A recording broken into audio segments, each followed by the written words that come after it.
Quando falamos em negociação e gestão de conflitos, existe uma pergunta que precisa vir antes de qualquer técnica, antes de qualquer reunião e antes de qualquer tentativa de convencimento. Essa pergunta é simples, mas absolutamente decisiva.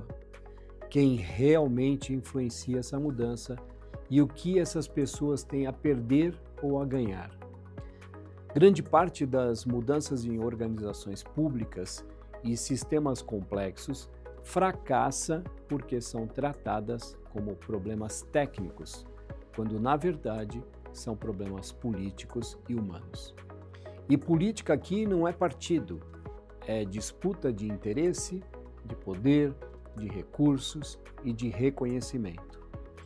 Por isso, uma das ferramentas mais importantes para quem precisa implementar mudanças em procedimentos é o mapeamento de poder e interesses. Esse mapeamento não é necessariamente um documento formal, ele é, antes de tudo, um exercício de leitura estratégica do território, do cenário, das relações que operam nesse contexto. A primeira coisa que precisamos entender é que cargo não é sinônimo de poder. Muitas vezes, quem tem poder não assina nada, mas influencia tudo.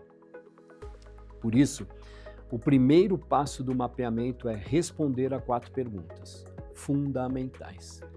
A primeira pergunta é: quem decide formalmente? São secretários, são coordenadores, diretores? Essas pessoas precisam estar no radar, mas quase nunca são as únicas relevantes.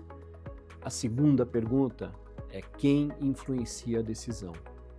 Aqui entram lideranças técnicas, médicos respeitados, enfermeiras experientes, articuladores políticos, assessores próximos, lideranças regionais. Essas pessoas não decidem sozinhas, mas orientam a decisão. A terceira pergunta é: quem pode travar a mudança? E aqui mora um erro comum. Nem sempre quem trava é quem discorda tecnicamente. Às vezes, é quem se sente ameaçado, sobrecarregado, exposto ou desconsiderado. A quarta pergunta é: quem pode viabilizar a mudança na prática? Porque mudar procedimento no papel é fácil. Difícil é o cotidiano do serviço. Depois de identificar essas pessoas, vem o passo mais importante: mapear interesses e não posições. Posição é o que a pessoa diz em público.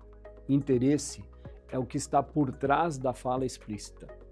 Quando alguém diz "isso não vai funcionar", o interesse pode ser medo de aumento de trabalho, perda de autonomia, pressão política ou receio de errar. Quando um gestor resiste, o interesse pode ser não se expor politicamente, não comprar um conflito com o prefeito ou não assumir um risco sozinho. Negociação eficaz não responde à posição, ela responde ao interesse real.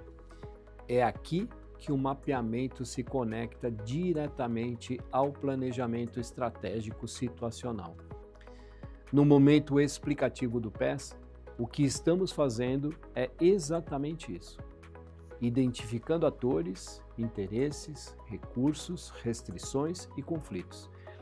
E aqui entra um ponto central: toda mudança redistribui poder, mesmo quando isso não é dito explicitamente.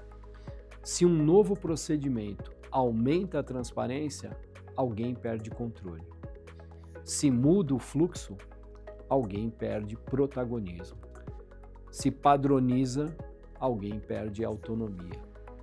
Ignorar isso é ingenuidade. Reconhecer isso é maturidade política. Depois de mapear poder e interesses, você consegue escolher como negociar. Com alguns atores, o caminho será a colaboração. Com outros, o compromisso possível. Em certos casos, será preciso usar legitimidade técnica e normativa como proteção. E em poucos casos, será necessário exercer autoridade. Mas note, a escolha da estratégia vem depois da leitura do contexto, não antes. Outro erro comum é tentar negociar tudo ao mesmo tempo e com todos. O mapeamento ajuda a definir sequência, com quem conversar primeiro, quem preparar antes, quem só envolver depois que a mudança já estiver mais madura. Por fim, o mapeamento de poder e interesses ajuda a evitar a personalização do conflito.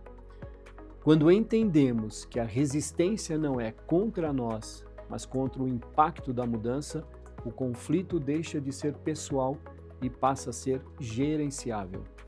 Negociar bem não é convencer todo mundo, é construir acordos possíveis, sustentáveis e politicamente viáveis. E isso começa sempre pela mesma atitude: parar, observar, mapear e só então agir.